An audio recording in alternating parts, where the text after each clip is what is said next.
entertainment is. I hope you guys had a good weekend and welcome back. My name is Marcus Russell, and today I have. Hey guys, my name is Jonathan from Inspiring Youth of Color, and today we're going to be running our first, or airing our first segment of Black History Month program that we've been working hard on.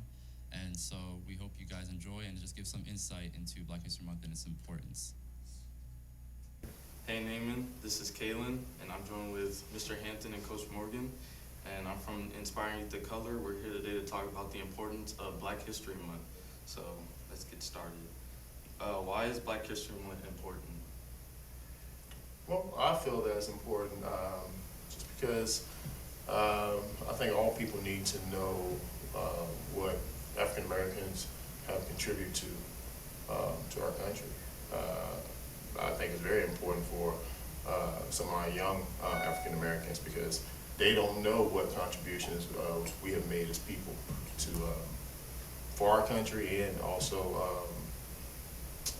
what struggles we've had in the past. I would just take what Coach Morgan said and add on to it just a little bit. I mean, it's very important that African Americans know African Americans' contributions to the United States of America, but it's also important for everybody to know what every ethnic group has contributed to the United States of America. And we're all here, we're all American, and we've all done our part to create this country, make it the way it is. So it's good because Black History Month, you got to remember, was created because blacks have been overlooked in history books and history lessons for a long time. What started out as Negro History Week, expanded into a month by Carter G. Woodson. It's very, very important just to simply know that we have all contributed to making this nation what it is. Okay. Next question would be, who is your favorite African American historic figure, or what African American event happened that you think of is important? For me, it would be hard just to pick one, but if I had to pick one, I would go with Booker T. Washington. The reason why I would go with Booker T. Washington because I just kind of I like how he was very determined to be an educated man. He had struggles early in his life, but he was very determined to become an educated man. He walked 500 miles to school every day, and not only that, he helped a lot of other African Americans. He was the founder of Tuskegee University. He worked hand in hand with George Washington Carver. So he's definitely one of my favorites. Like Coach Morgan said, there's a lot of people to choose from, but I'm going to go with probably the most popular choice because he made some vast contributions, and that's the Reverend Dr. Martin Luther King Jr. He did a lot of things for people of all races in this country, because you got to remember his number one goal was to see people judged by the content of their character instead of the color of their skin, and that is a very, very powerful statement when dealing with people of different ethnicities or different colors or different races, taking people for what they are, what they have done for you or what you know about them. Is a better way to go about it than judging people based on what they look like, and that's what he was wanting. And you also got to remember that Martin Luther King Jr., one of the main quotes that he said that kind of went down in history is that intelligence plus character, that's the true goal of education. And that is important for us as educators, especially because we want you guys to learn English, science, math, and social studies, yes, but we also want you to leave here from Naaman Forest High School as just better people in general, and kind of learn what it takes to be successful in this world. And having character is one of those things, and then Dr. Martin Luther King Jr., he emphasized that. He tried to show the importance of that in his life, and ultimately he gave up his life, unfortunately at a very young age, because of his goals, because of his beliefs, and because of the fact that he wanted to make it equal for everybody. Okay, now last question is, how has being an African American changed in the public eye over the past few decades? I'm gonna let Mr. Hampton answer that one first. Well, they have changed. I mean, we've had the first black president in the history of the United States, and to be honest, when I was young, I never saw that happening. I mean, all presidents looked the same. If you looked in our history books, they were all white males, older, and up there in age. The only one I can remember that was even younger was John F. Kennedy.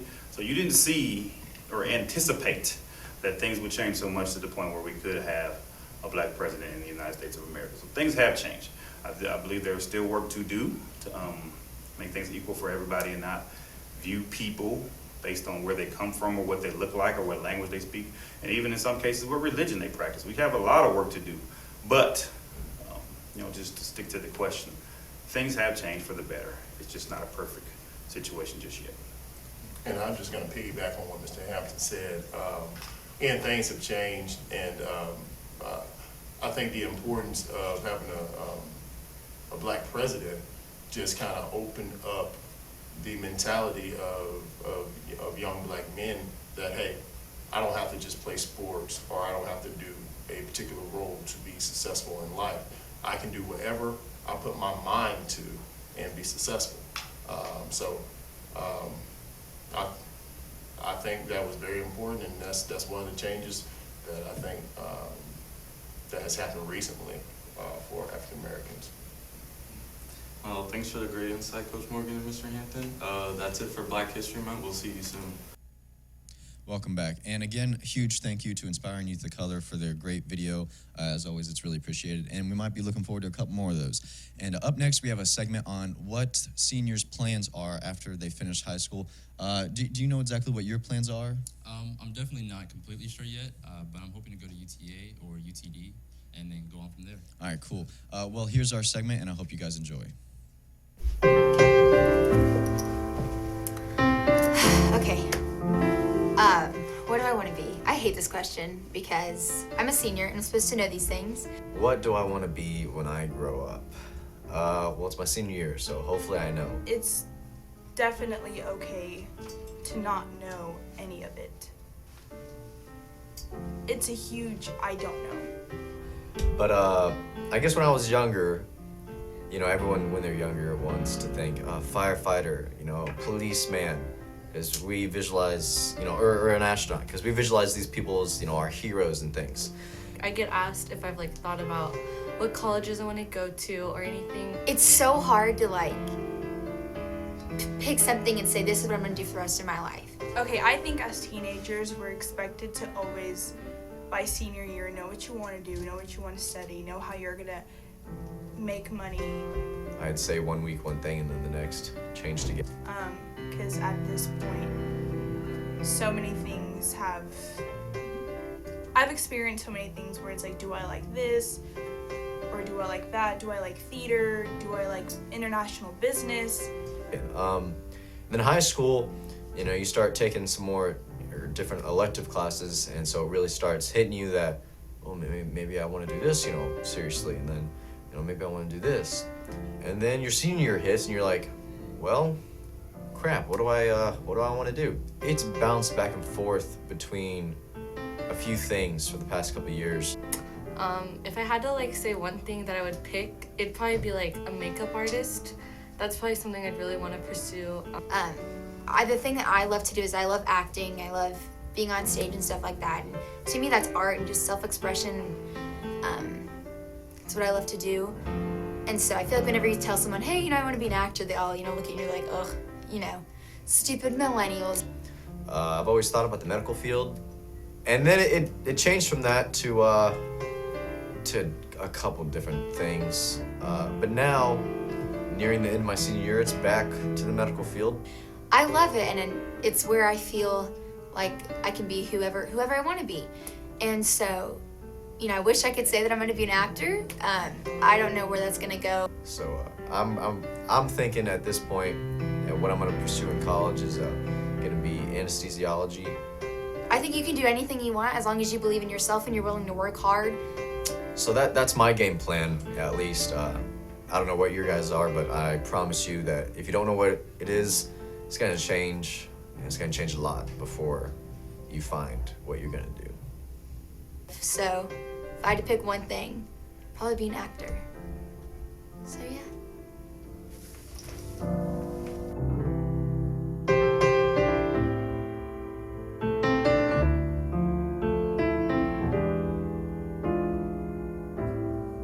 And welcome back. I hope you guys enjoyed that.